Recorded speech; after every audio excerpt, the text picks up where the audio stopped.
What is going on, guys? Current Exotics, hitting you with a new video. And hoping you have a great day. And everything else. I'm exhausted. Don't mind the hair. It's all over the place. Like, it's been a crazy day. We literally went from one town to another. Spent hours on the road. We literally left around like 12:30 or something. And got on the road almost immediately, and we just got home now. It's like, I think 4 o'clock where I'm at right now? 4:30? No, 6 o'clock. Yeah, 6 o'clock here. And we got back at like 4:30 or something like that. So it's kind of been a hectic day. And had to charge my phone and everything before this video. So, but anyways, just already knowing what the video title is, you're probably wondering, oh, why don't you want to get a Savannah monitor for your first reptile? Multiple reasons why. And this is kind of a rookie mistake for myself. Because when I got Stitch, I didn't realize the care and whatnot is going to go into him. Did a little bit of, little bit of research and whatnot I did to realize, oh crap, here's the reasons why I should not have gotten her for my first reptile. Reason number 1, aggression. Gotta go down a list of everything. Aggression. If you don't handle them from a young age, you're gonna have issues. They're gonna be bitey, they're gonna be whippy, they're gonna be all kinds of stuff if you don't handle them from a young age. That's the biggest reason why you shouldn't get the Savannah monitor or any monitors right away. Maybe an acne, depending on how the acne is. That's an acne monitor. That's like one of the smallest species. I know, aggressive aggression by itself. When I got Stitch the first time, Stitch was about Blue size, and I'll pull Blue on here in a second. Blue by herself, or about Blue size, by Stitch itself, already a handful. I was spending, I'll get that in a second, about feed costs and everything, and whatnot. But no, so for owning a Savannah monitor, aggression is what you want to really knock out the first time you get them from a young age. Because at a young age, you can train them, handle them, show them that you're not aggressive, and that you can give them food without an issue. Now, this is where it becomes the issue. Earning your Savannah monitors respect and trust.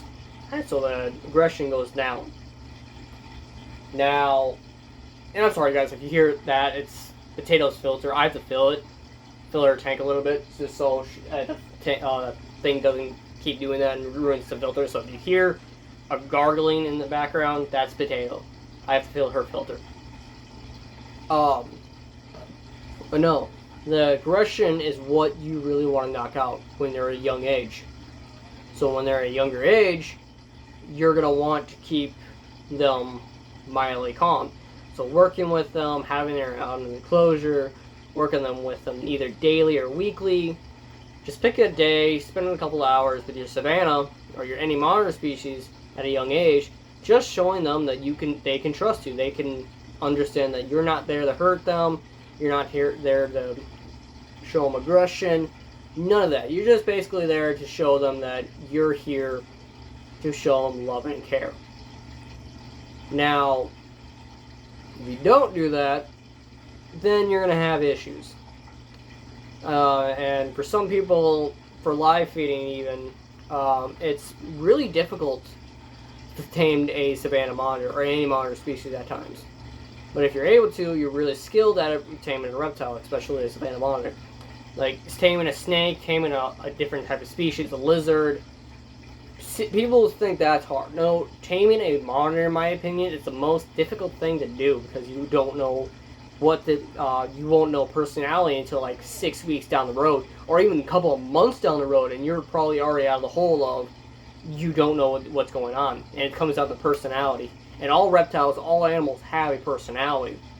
When I got Stitch, she was all over the place. She would not even like give me a chance to hand feed her. But after working with her, I was able to hand feed her. Now that by itself is already a no-no. I come to find out. Hand feeding the Savannah monitor, its hunting instinct is not going to be there anymore. And some people will fight me on this point. Like when I give like treats and whatnot to Stitch, to like go and find and use her intelligent mind, because she is very smart. Monitors by themselves are very intelligent. So that's where you put your monitor into a new tank, they'll explore every little hole and crack and everything just to figure out how to get out of there. It's a puzzle to them. And puzzles for monitors are another thing I'll get to as well, and I'll actually get to it now. Nutrients by puzzles. You do a puzzle for a monitor, they will love it. You give them a treat, they will love it. So every now and then you want to treat a monitor with a little puzzle, and especially with Savannahs. And even green trees. Green trees are a really good example for this. Green tree monitors are prime for doing treats and puzzles, because they'll actually figure out how the locust or cricket you have, or even a dubia, and you actually will see them go into a little like ball. I wish I actually here. Say this cat toy. So a puzzle like this, you take this cat toy out and you put a treat in here. You give this to a monitor, they will actually weave their noses in and just try to get this. Try to get the whatever you have in there, in here. So you get that, and they will actually, I kid you not, will weave themselves in and get the locust or whatever it is in out of the tree. So that's a cool thing about monitors, but you want to do that every now and then just so they have nourishment and they don't get bored. They want entertainment. You want to give them entertainment. If you give them entertainment, they're going to become an escape artist. Because I kid you not, we lost Blue once because I didn't give her enough entertainment. And also the enclosure was temporary, and it wasn't the best enclosure to keep her in temporarily, but I got tubs now so you can keep monitors in. Now it's another thing. Proper tank set up. Now, mind you, that is not a good setup for her. That's temporary, and it'll grow over time for her to be more comfortable at a young age. But then you want to upgrade the enclosure up to like maybe a 150 or 120, something like that when they get about 2 feet in length. And you want to do long, not height. That's I did that wrong for Stitch, but she's getting a custom built enclosure in a little here in a couple of months. I just got to get epoxy and whatnot, or epoxy glass and whatnot, so I can actually start building. Because that's one thing that is really holding me back right now from building her enclosure and also having space for it. But no, once you are able to do that, you're capable of doing many things with that enclosure. Bioactive. Now, bioactive for a tank setup for a monitor, it's going to depend on the monitor. So, like Green Tree, I'll go back to those because they're a good example. They want jungle, they want climbing surfaces. You can do live plants, you can do bioactive, you can do a whole bunch of different things with those guys. Now with Savannahs, like Savannahs, think black throats, white throats, acnes, bunch of those species. You can do bioactive, but you gotta be careful because they will dig up plants. They are burrows for a reason. All monitors, by my opinion, are all burrows from the research I've seen. They're all natural burrows because they'll either plant their eggs underground so they stay cool and they'll have future offerings, or they'll have them in a secluded area like under a log or somewhere where predators won't find the eggs. But by nature, by theory, they're always a burrow species, so they'll actually hide their eggs. So that's one big thing about the monitor species you want to keep in mind. If you do bioactive, keep in mind they will dig up the plants, but you can replant them if they're still good. Now, if the plants are dead, they're dead. You can't save them. So if you could do bioactive, just keep that in mind and be careful with that. Because now another thing too is you want to make sure that plants are not toxic. Now, for all reptiles, there's plants for a reason that are not toxic and are toxic. So do your research on that. It always comes down to the monitor species. If you don't do enough research, you're not going to be able to have a comfortable monitor. Now, for handleability, this is where gloves come in handy. Hold on. Hey, Jay, would you grab me the other glove on top of Stitch? Thank you. Now, gloves are your best friend. If you have them like this or up to here. Now, mind you, when you have a monitor, be prepared to have scars. Because their claws are not dull. They're very sharp. And that's why little ones, especially little monitors, you're going to want gloves all the time, because until they are comfortable with you, they're not going to be the friendliest reptile in the world. Don't forget the teeth. Yeah, teeth too. They're like, oh, I don't know. Velociraptor.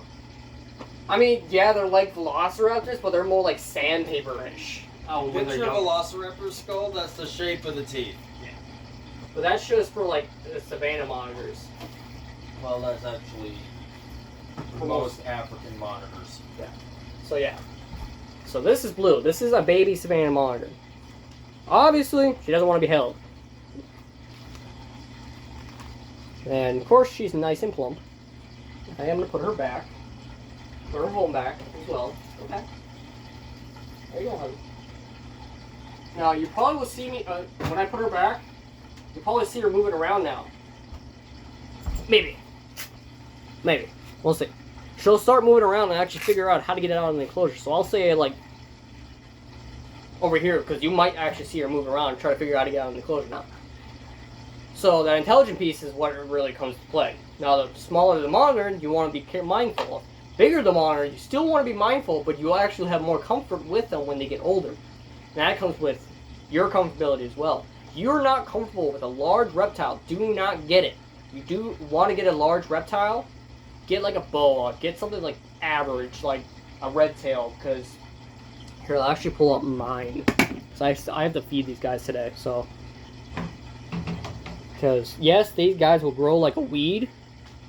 Ooh, hi. Another nice large reptile. Tegu. Tegus, yes, tegus. They are omnivorous, and they can get by with eating just eggs for a while. Oh, yeah. But if you want a large reptile, either a red tail, because they actually get about only like 10 feet in length. And you only need a 150 for them.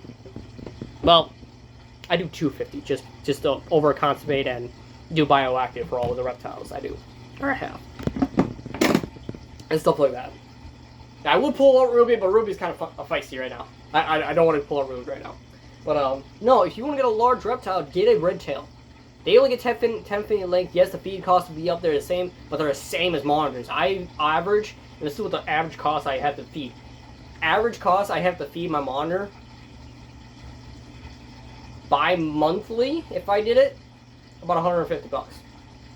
Now, that's like towards rent, that's towards utilities, towards Wi-Fi, whatever you may have coming your way. But if you're able to support that, they are a rewarding reptile. They are amazing to have. They're amazing to keep in your house. And very interesting, mind you. You can learn a lot just by working with a monitor or a tegu. Because both tegus and monitors are almost the same intelligent space. But one is smarter than the other, and that's a monitor. I will fight that point till the day I die. Just because of how much I've seen monitors and tegus puzzle things. And that puzzle, little cat toy I showed you, that's like the best curiosity point I can prove to you guys. So, went through feed costs, enclosure space, and recommendation. So, for recommendation for enclosure and everything, you're going to be averaging most about $1,000, even with when you get your monitor. Now, for any monitor species, you want to start with a monitor. Start with a smaller species of monitor, like an acne monitor or any small species, so you can stay in like the 150 area, so you don't have to jump to like 300 gallons or a custom build. Because either way, you're still going to do a custom build for your acnes, but it's just not going to be that big and that expensive. So either way, you're still going to be doing something big for an acne, in my opinion. Now, if you do a tegu, you can still do the same thing, but they are going to be averaging 5 feet in length, 6 feet in length. Someone get down in the comments below, can you quote me on that, or I'll look it up later. But no, just keep that in mind. If you're going to get a monitor, be prepared for what's coming, because you're going to be getting a reptile, depending on if it's a Savannah, 5, 6 feet in length, acne, no bigger than that. I think that's like, what, 2, 3 feet long? Not bad. That's from head to tail, I believe. Again, don't quote me on that. It's averaging what I'm thinking. I could be wrong. I literally have notes for everything. I have binder somewhere with all my notes of reptiles I plan to have, and have now. So, and I have it on my phone. But also make sure you do your homework, because if you don't do your homework, you're going to have issues for your bonders, because there's a lot of diseases that they also can bring. Because if you overstuff them and you don't give them time to digest that, they're going to get obese very quickly. Stitch is obese. I will admit that. And she is on a diet. She doesn't get her normal feed every single time. Like, I'll mix it up and make sure she has food. It's just she's losing the weight by being active. I'm sorry. Wow, I'm burping a lot. So, or having hiccups too. So, but keep in mind, because if you don't do your homework, then what's the point of getting a reptile that you know nothing about, and then eventually either having to give it up? Hopefully, you're not one of those people that release it in the wild, because if you are, that's a no-no, and DNR should come after you. Or you have to get it dies. Now, one of those three things, no one wants. They want to have a reptile that's very rewarding, and monitors, in my opinion, are very rewarding if you know what you're doing. If you don't know what you're doing, then what's the point of having a monitor? Get yourself a red tail. They're easy to have, easy to keep, or get a tegu. They're almost the same care, but you still want to do a little homework on them, because there's some things a lot of people don't know about tegus. I don't know everything about tegus, so I can't vouch that getting a tegu is a good idea. So, just stick to snakes. Everyone knows about snakes. Snakes are easy to take care of, in my opinion. Which, I mean, like, we have, like, a crap ton of them, and the same with beardies. Beardies are another thing. You want to just get a bearded dragon. There's a bunch of cool morphs about them. Like, I have a red bearded dragon. Then we have a leatherback, and then I have my family cousin's bearded dragon, which is pretty old. At least I don't think. I think it is. But, no, it's just, you gotta get a reptile, know what you're doing, take care of it, and this should be fun. But no, I'm gonna cut this, guys. I hope you guys have a great day. Please like, subscribe, share with your friends, share with your families. Please help me, because my goal at the end of this year, I'm hoping to have 500 subscribers. Hopefully by the end of this year, 500 subscribers. That's all I'm asking. So if you guys can help me there, that'd be amazing. And pretty soon I am gonna actually be doing some merch, because we'll find out what merch we're gonna do first. It's gonna either be hats, shirts, t-shirts, whatever is gonna happen. I gotta talk to Harley. Harley is also the one that helps with everything. So again, guys, I hope you guys have a great day. I hope you guys have a wonderful night, wherever that you may have watching this. Please like, subscribe, and share with your friends and family. And I hope you guys have a great day. Peace out.